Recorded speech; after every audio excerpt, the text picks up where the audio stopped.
Πάμε να δούμε τώρα το κόρνερ για την Ομόνοια. Εκτέλεση. Πέρασε η μπάλα και πήγε στα δίχτυα. Ο Σεμέδο πανηγυρίζει. 1-0 η Ομόνοια στο 14ο λεπτό. Ο Χαραλάμπους επιστρέφει στην εντεκάδα. 14 λεπτά χρειάζεται για να μοιράσει assist στον Willy Σεμέδο. Εδώ ξανά μόνος ο Σεμέδο κατάφερε στο πρώτο δοκάρι να μην έχει μαρκάρισμα. Δεν ήταν δύσκολο το έργο του, ήταν εξαιρετικό το χτύπημα του Χαραλάμπους και η Ομόνοια προηγείται 1-0 της Πάφου με Willy Σεμέδο. Εξαιρετική εκτέλεση του κόρνερ πάνω στο κεφάλι του Σεμέδο από τον Χάμπο Χαραλάμπους. 1-0. Χαραλάμπους ξανά στον Σεμέδο. Η σέντρα του, πέρασε η μπάλα, λίγο έλειψε να στείλει την μπάλα στα δίχτυα ο Γιόβετιτς. Με τον Σεμέδο κι όντως ο Μασούρας βρήκε την μπάλα αλλά όχι όπως θα ήθελε. Και ξανακερδίζουν οι παίκτες της Ομόνοιας. Ο Γιόβετιτς, απόκρουση έξω, τεράστια ευκαιρία με τον Λοΐζου. Στο 16ο λεπτό. Εδώ άλλη μια λάθος αντίδραση των παικτών της Πάφου. Ο Γιόβετιτς, απόκρουση του Ιβουσιτς και στην επαναφορά δεν είναι καλό το δεξί πόδι του Λοΐζου.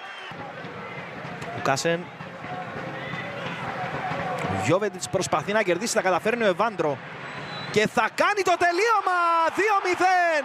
Στο 20 η Ομόνοια εξαργυρώνει στον απόλυτο βαθμό την υπεροχή της στο παιχνίδι. 21ο λεπτό, δεύτερο γκολ των Πρασίνων με Εβάντρο Κώστα στο 14 με το Σεμέδο. Και εδώ βλέπουμε ξανά ο Λουκάσεν κρατάει την μπάλα. Δεν μπορεί να συνεργαστεί ο Πέπε με τον Γκόλταρ.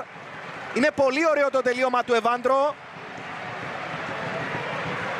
Άγγιξε την μπάλα, δεν την απέτρεψε όμως από το να καταλήξει στα δίκτυά του ο Ιβουσιτς. Και Ομόνοια Πάφος 2-0 στο 20.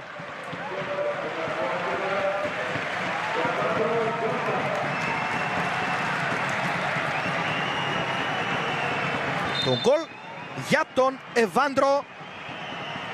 Το τέταρτό του στην τρέχουσα αγωνιστική περίοδο. Να δούμε τώρα τον Λοΐζου που μπαίνει στην περιοχή. Στο έδαφος παίζεται, λέει ο διαιτητής. Φάουλ δίνει τώρα επιθετικό του Γιόβετιτς.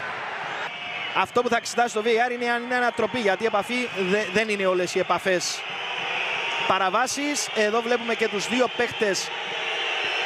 Άρα όλοι περιμένουν. Όχι, δεν υπάρχει τίποτα. Άλλαξε με τον Μάριτς. Πάει να γίνει λάθος, εδώ τρέχει για να καλύψει ο Ζάιρο, να δώσει τώρα στον Ντράκομιρ. Το σούτ είναι άστοχο. Πρώτη ευκαιρία της Πάφου στο παιχνίδι με καλές προϋποθέσεις. Βλέπουμε ξανά από λάθος και σε αυτή την φάση. Γεννιέται μια ευκαιρία. Τώρα το έκαναν οι παίκτες της Ομόνοιας. Ψάχνει τον Ζάιρο. Θα τον βρει. Γύρισμα. Ο Γκίνα. Από παίκτη της Ομόνοιας η μπάλα πήγε. Ο Μάριτς ήταν. Η οποία είναι στο επίκεντρο τώρα. Μπάλα πάει προς τα πίσω. Ελέγχει ο Μασούρας. Εδώ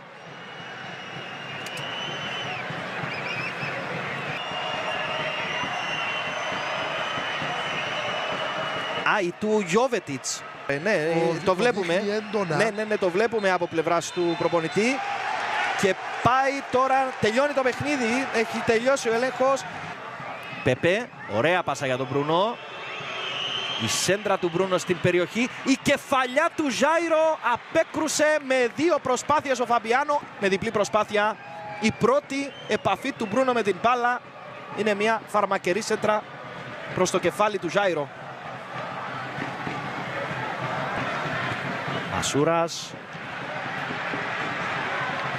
Κάθεται τώρα για τον Γιόβετιτς. Σεμέδο.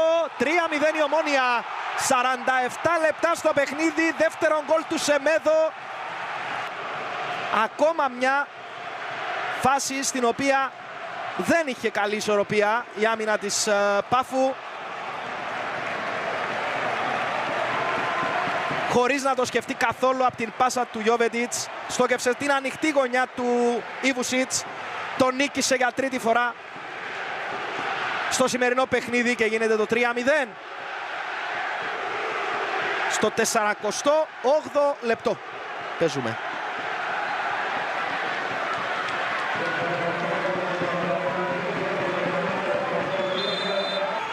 Επιμένει τώρα η Πάφος με Μπρούνο. Πηλέας. Το γύρισμά του, ευκαιρία. Παίρνει ύψος η μπάλα από απόκρουση ποδοσφαιριστή της Ομόνοιας, αλλά υπάρχει offside, όχι, corner δίνει ο διαιτητής. Λοΐζου και Γκίνα να τον επιτηρεί. Φάουλ του Γκίνα στο Λοΐζου. Και κάρτα. Κρατάει στο χέρι την κάρτα. Ο διαιτητής εξετάζεται η φάση από τον VAR για κόκκινη κάρτα. Και πάμε να δούμε εδώ ξανά το πάτημα στο Λοΐζου από τον Γκίνα. Είδε αρκετές φορές την φάση και πάει να βγάλει την κίτρινη κάρτα για να την ακυρώσει και στέλνει νωρίς στα αποδυτήρια τον Γκίνα ο διαιτής. Στο 60 του αγώνα αποβολή για τον ποδοσφαιριστή της Πάφου. Όσο περνάει ο χρόνος, τόσο χειρότερα γίνονται τα πράγματα για την παφιακή ομάδα. Χαραλάμπους, ωραία η πάσα του στον Πεζούς. Το τελείωμα έξω από τον Αλιού, καλή πάσα του Πεζούς στο 83.